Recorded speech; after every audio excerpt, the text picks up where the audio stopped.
ఇప్పుడు చైనా నుండి కదిలిపోయి మలేషియా అయితే వెళ్తున్నామండి. లోడింగ్ మలేషియా అనమాట. డిశ్చార్జ్ వియత్నాం అని చెప్పి అంటున్నారు. ఇది చాలా షార్ట్ వాయిస్. ఇక డెక్ వాళ్ళు అయితే డెక్ వాషింగ్ అయితే మొదలెట్టారండి. ఇంకా మనకి డెక్ మీద హైడ్రాలిక్ లీక్లు ఉన్నాయని చెప్పి చూపించారండి. ఇప్పుడు ఆ కనెక్షన్ ఉంది కదా, దానికి అవతల పక్క లీక్ అయితే అవుతుందన్నమాట. సో చూసారు కదా, అది పైప్ అయితే అవతల పక్క హోల్ అయింది. ఇప్పుడు దాన్ని మనం సాకెట్ తీసేసి కట్ చేసి మళ్ళీ దాన్ని వెల్డింగ్ చేసి పెట్టడం లేకపోతే రీప్లేస్ చేయడం అనేది చేయాలి. సో ఈ షిప్లో నార్మల్గా ఇలా హైడ్రాలిక్ జాబ్సే వస్తూ ఉంటాయండి. సో అంతకుముందు కూడా చూపించాను, చాలా హైడ్రాలిక్ లైన్లే చేశాను ఇక్కడ. మోస్ట్లీ ఈ షిప్లో హైడ్రాలిక్ లైన్లు ప్రాబ్లమే ఉంది ఇక్కడ. అక్కడ అది పజ్జింగ్ ప్లగ్ అయితే ఉందండి. ఆ పిస్టన్ బాడీ అయితే మెటల్ కొంచెం రస్ట్ అయిపోయి పోయిందనమాట. అందుకని అక్కడ నుండి లీక్ అయితే అవుతుంది. అదే చూస్తున్నాను. ఇంకా హైడ్రాలిక్ హోస్ ఒకటి కూడా లీక్ అవుతుందని చెప్పారండి. ఇప్పుడు ఈ హోస్ అయితే తీసేసాను, అది పాత హోస్. ఇప్పుడు కొత్త హోస్ అనేది మనం ఫిట్ చేయాలి. ఈ షిప్కి రావడం ఇది మైనస్ అండి, ఎందుకంటే ఈ పనులన్నీ ఆల్రెడీ లాస్ట్ టైము నేను చూపించిన పనులే. మోస్ట్లీ ఈ షిప్లో ఏంటంటే హైడ్రాలిక్ హోస్ల ప్రాబ్లమే ఎక్కువగా ఉందండి. ఈ కేప్ సైజ్ ఇట్లయితే యాక్చువల్ సైడ్కి ఓపెన్ అవుతాయి కదా, చాలా హైడ్రాలిక్ ప్రాబ్లమ్స్ అయితే ఉంటాయి. ఈ హైడ్రాలిక్ హోస్ కనెక్షన్లు కూడా బయట పక్క అయితే పర్లేదండి, ఈ లోపల పక్క ఉన్నాయి మాత్రం కొద్దిగా డిఫికల్ట్గానే ఉంటాయి. ఎందుకంటే మొత్తం రస్ట్ అయిపోయి ఉన్నాయి. వాళ్ళని తీయాలంటే ఆ ప్లేస్ ఉండదు, మళ్ళీ స్పానర్ పెట్టడానికి కూడా అవకాశం ఉండదు అన్నమాట. అయినా కానీ అక్కడ నుండి తీయాల్సి వస్తుంది. చూస్తున్నారు కదా.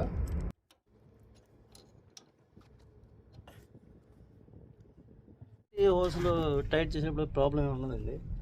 ఈ పైన ఉన్నాయి కదా లోపల, అవి చేసేటప్పుడు మాత్రం చాలా డిఫికల్ట్. చూసారు కదా, స్పానర్ కూడా పట్టదు అనమాట, అలాగ ఉంటుంది.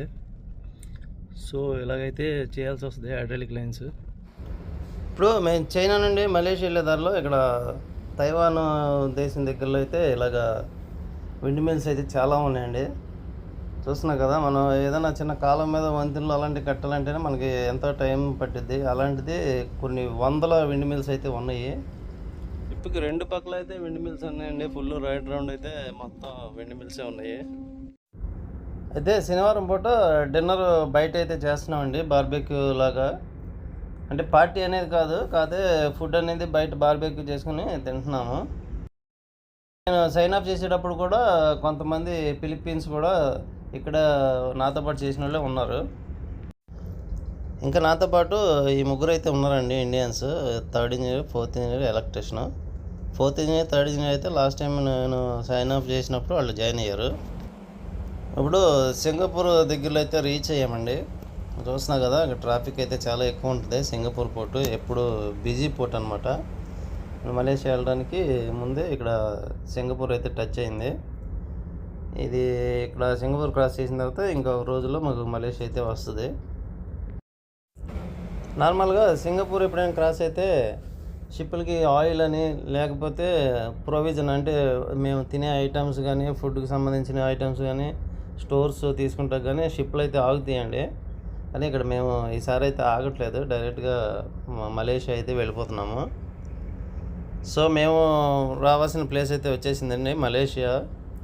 ఇక్కడ లోడింగ్ అయితే జరిగిద్ది మాకు. చూసారు కదా, ఈ షూటర్తో చాలా దూరం నుండి అయితే వస్తుంది కార్గో. మేము తీసుకునేది అయితే ఐరన్ ఓర్ అనమాట. సో కార్గో చూడొచ్చండి, చాలా దూరం నుండి అయితే వస్తుంది. అక్కడెక్కడో ఉందన్నమాట. అక్కడ నుండి ఇలా కన్వేర్ బెల్ట్ ద్వారా వచ్చి ఇక్కడ మాకు లోడ్ అయితే చేస్తారు.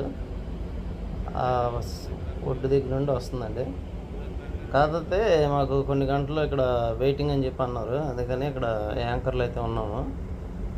సో కాసేపు ఉన్న తర్వాత ఇక్కడ బర్తింగ్ అయితే అవుతుంది. సో ఇప్పుడు బర్తింగ్ అయితే అయిపోయిందండి. చూసారు కదా, జెట్టీకి దగ్గరికి వచ్చేసాము. ఇప్పుడు ఇక లోడింగ్ అయితే స్టార్ట్ అయ్యింది. 9 హ్యాచ్లో షిప్ అయినా కానీ వీళ్ళు ఐరన్ ఓర్ కార్గో అయితే చాలా ఫాస్ట్గా అయితే లోడ్ చేసేస్తారంటండి. 2 days వరకే లోడింగ్ అని చెప్పి అన్నారు.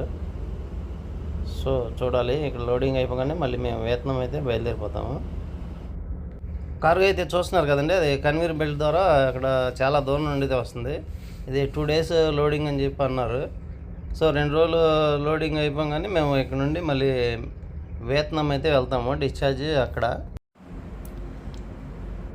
యాక్చువల్గా ఈ కేప్ సైజ్ షిప్లన్నీ ఇలా జంగిల్ పోర్ట్ అంటే సిటీకి దూరంగా అయితే ఉంటాయండి, కానీ బయటికి వెళ్ళడానికి కూడా అవ్వట్లేదు అనమాట.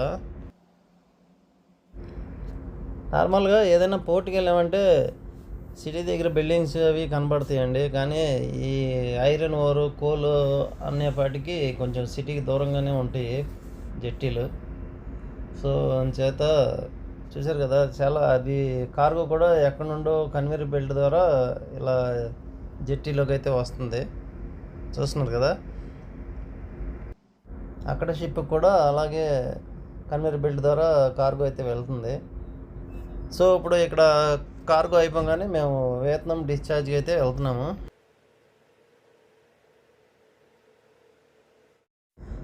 అయితే ఈ షిప్లో ఇంకా కొత్తగా చూపించడానికి అయితే ఏం లేదండి. అంతా లాస్ట్ టైం నేను ఇదే షిప్లో చేశాను కాబట్టి అన్నీ అయితే సేమ్ వర్క్లే ఉన్నాయి ఇప్పుడు. సో ఇదొకటి మైనస్ అయింది ఈ షిప్కి రావడం వల్ల. ఇప్పుడు కొత్తగా ఏమీ చూపించడానికి అవ్వట్లేదు. ఇంకా లోడింగ్ అంతా కంప్లీట్ అయిపోయింది. టగ్ బోట్స్ అన్నీ అయితే రెడీగా వచ్చున్నాయి. ఇక ఇక్కడ నుండి మేము డిపార్చర్ అయితే అయిపోతున్నాము. సో మా షిప్ ఇలా ఇక్కడ నుండి కదిలింది లేదు, ఇంకో షిప్ అయితే లోడింగ్ కోసం రెడీగా వస్తుంది. ఇప్పుడు మేము వచ్చిన ప్లేస్లోకి ఆ షిప్ అయితే వెళ్తుందన్నమాట. సో ఇలాగ ఒక షిప్ అయిపోగానే ఇంకో షిప్ వెంటనే రెడీగా అయితే ఉంటుందండి లోడింగ్కి.